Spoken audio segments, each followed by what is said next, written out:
and welcome to the Blindfold Chess Podcast.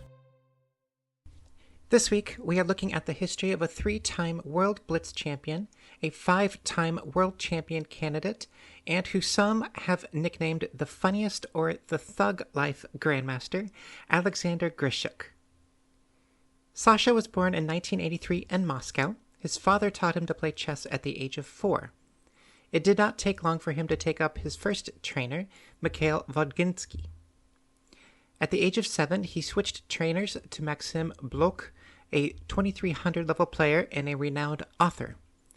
When he was 9, he played in the Under-10 World Chess Championship and placed 2nd. At the age of 10, he switched coaches to Anatoly Byhovsky. Grischuk later said, quote, "He bestowed a decent style on me, devoid of any excesses. In my view, that is exactly what a 12-year-old player needs, and that was exactly what he gave me." End quote. As Grischuk was growing up, he was collecting Russian championships, including the Under-10 category, the Under-12, Under-14, and Under-16 divisions. When he was 13, he finished 21st in the Boys Under-14 World Youth Festival and finished 3rd at the Disney Rapid Chess Champions. In 1998, he broke the 2300 rating barrier to become a FIDE master. Later that year, he also earned his international master title. That same year, he played in his first Russian chess championship, landing in 44th place. In 1999, at the Chigorin Memorial, a tournament that featured 143 players, Grischuk finished with a 7 out of 9 score, earning first place. After this tournament, he got called to join the Russian national team, who he has played for ever since. Later in that year, he was a reserve on the European Team Championships, where he managed 4 draws. The turn of the millennia was excellent for Alexander. He earned his first Grandmaster norm at the Hotel Ubeda Open.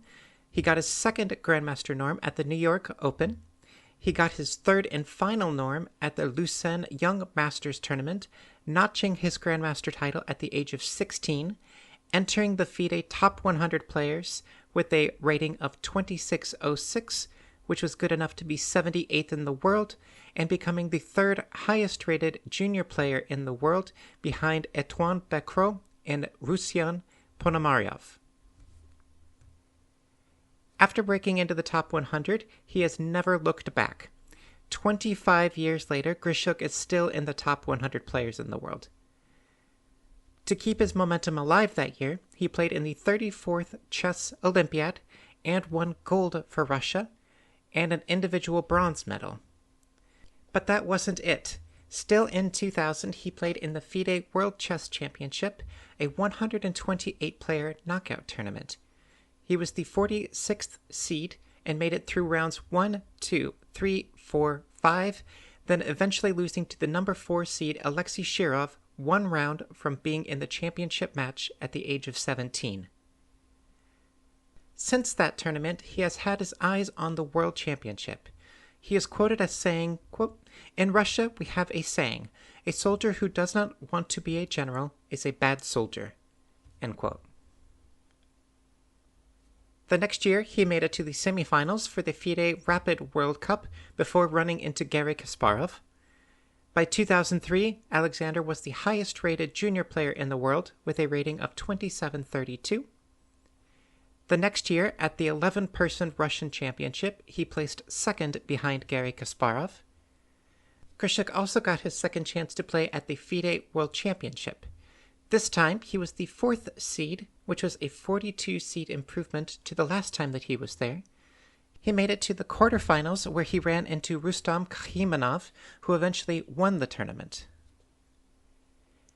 2005, he participated in the FIDE World Cup as the 4th seed of 128, and he ended up finishing in 4th, qualifying him for the 2007 Candidates Tournament.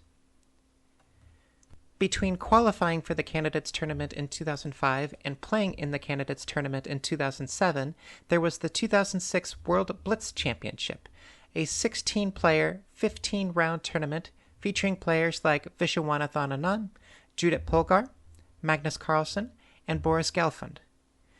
Grischuk finished in a tie for first with Peter Svidler, but ended up winning on tiebreaks to become the official World Blitz Champion. The 2007 Candidates Tournament was a little different. 16 people qualified in match-based bracket play.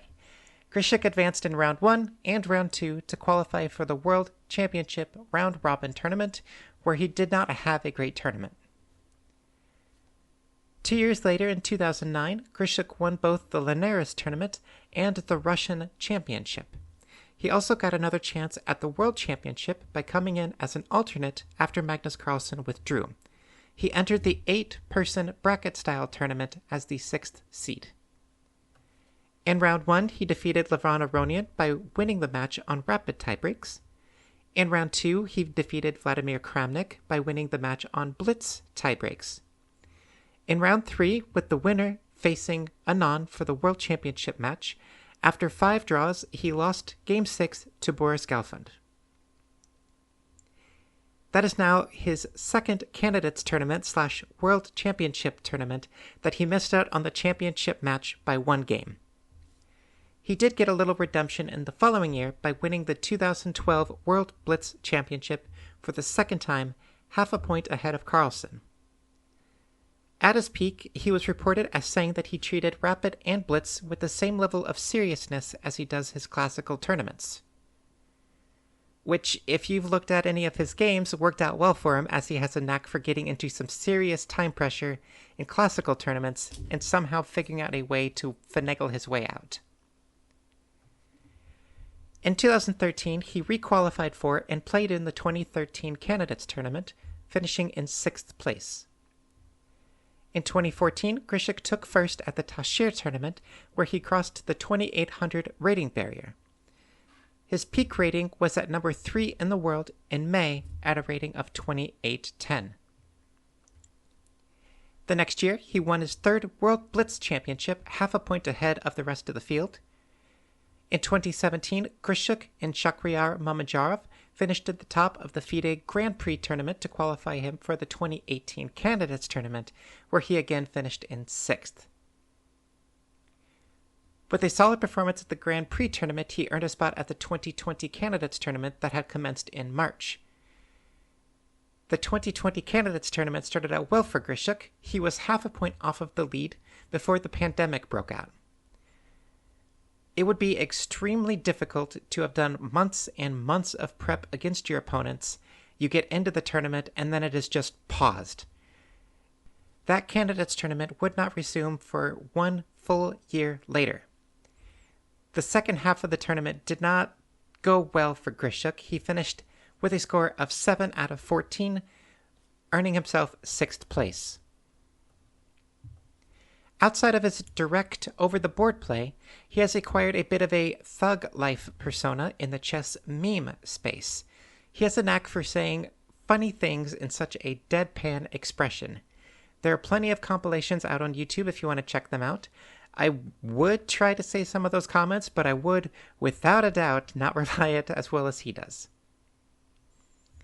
We did briefly touch on it, but he did play in multiple Olympiads and World Team Championships.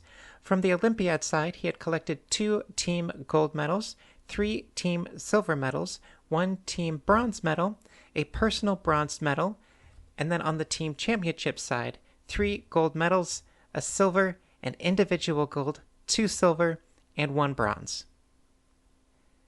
Last year, in 2024, his rating fell below 2,700 for the first time in 22 years.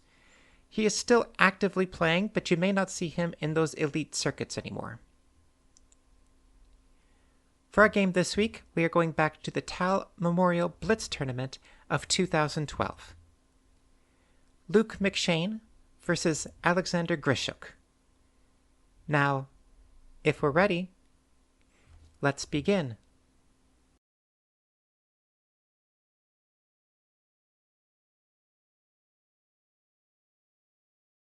One, pawn to b3. Knight f6. 2, bishop b2. pawn to g6. 3, pawn to g3. Bishop g7. 4, bishop g2. This style of game is known as a hyper-modern style, where no player wants to directly commit to the center. Instead, they build up the wings of the board to eventually support their center or to undermine the opponent's center.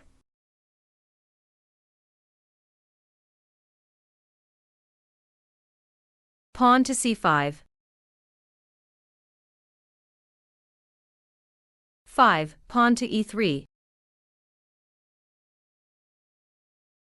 Castle kingside.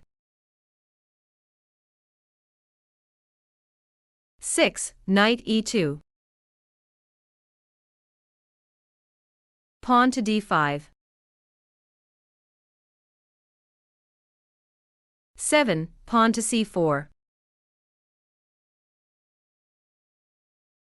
Pawn to d4. 8, pawn e captures d4. Knight g4. 9, knight a3. Knight c6.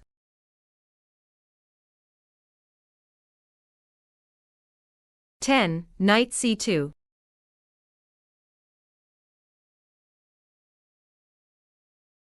There is a lot of focus on the d4 square right now. Black had sacrificed that pawn, but they're trying to make an effort to get it back, and white is trying to make an effort to defend it. Currently, how many pieces are currently attacking or defending the d4 square?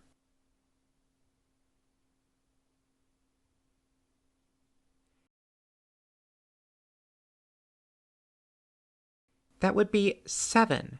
4 of them are from black. You have the pawn that is on c5, the knight that is on c6, the bishop that is on g7, and the queen that is on d8. White currently has 3 pieces trying to support it, which would be the bishop that is on b2, the knight that is on c2, and the knight that is on e2.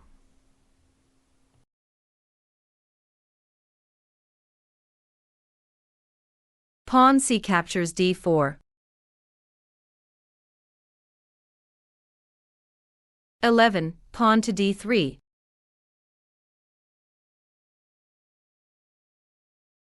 Queen a5 check.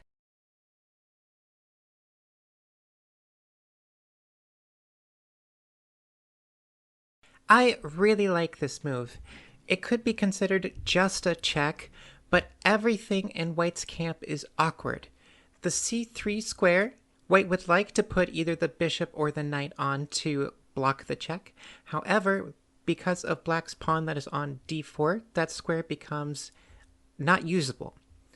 If white were to play queen to d2 to block it, black can go queen captures on d2 check, king captures on d2, and then black can play knight captures on f2, winning a pawn. So the only quote-unquote logical square for white is to move the king.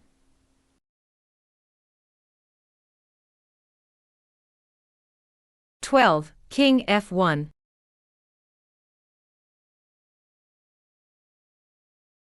Queen f5.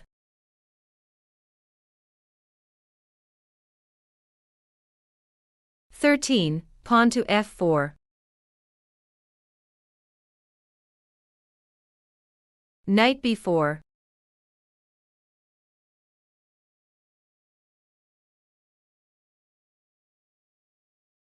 On the surface, the move knight to b4 looks like a knight sacrifice, or even just losing the piece. But Grischuk wouldn't do that, so what is his idea behind this move?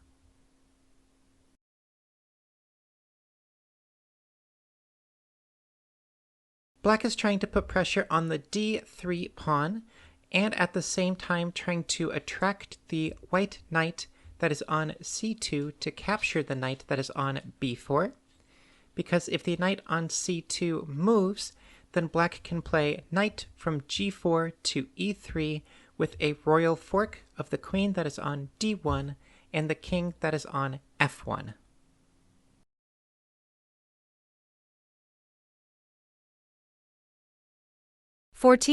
Knight e captures d4. Queen c5.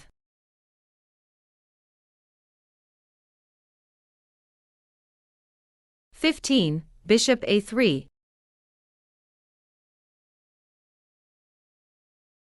Pawn to a5.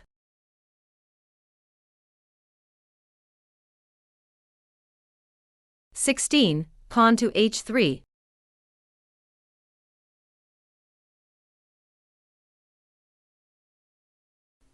If you were stepping into Grischuk's shoes, what would you do in this position after the move pawn to h3, where your knight is currently under attack?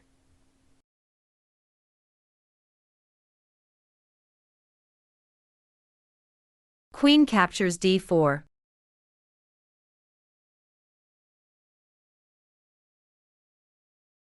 This is a tactical shot to win a piece. Black is giving up the queen in order to play knight to e3 with a royal fork, and then after the dust has settled, the knight on d4 will be loose for white in the middle of the board, and black will be able to play bishop from g7 captures on d4. So black will be going up a piece.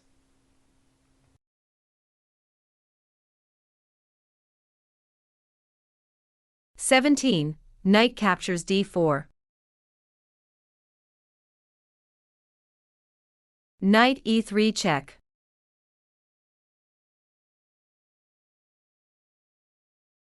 King e2.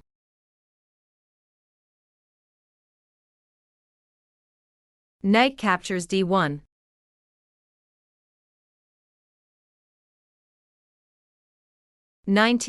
Rook a captures d1. Bishop captures d4.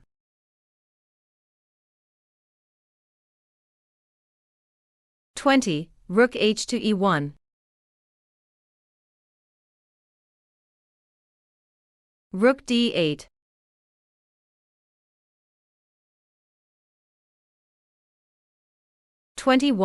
King d2.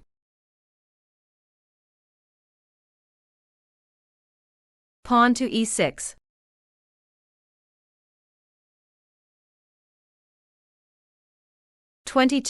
Rook e2.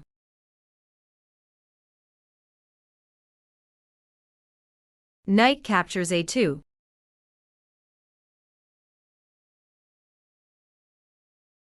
White resigns. In this position, white resigned. There is no, quick boom boom checkmate out of it.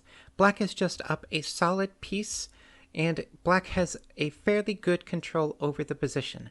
So it would just be a long maneuvering, slow battle until black ended up winning with that extra material.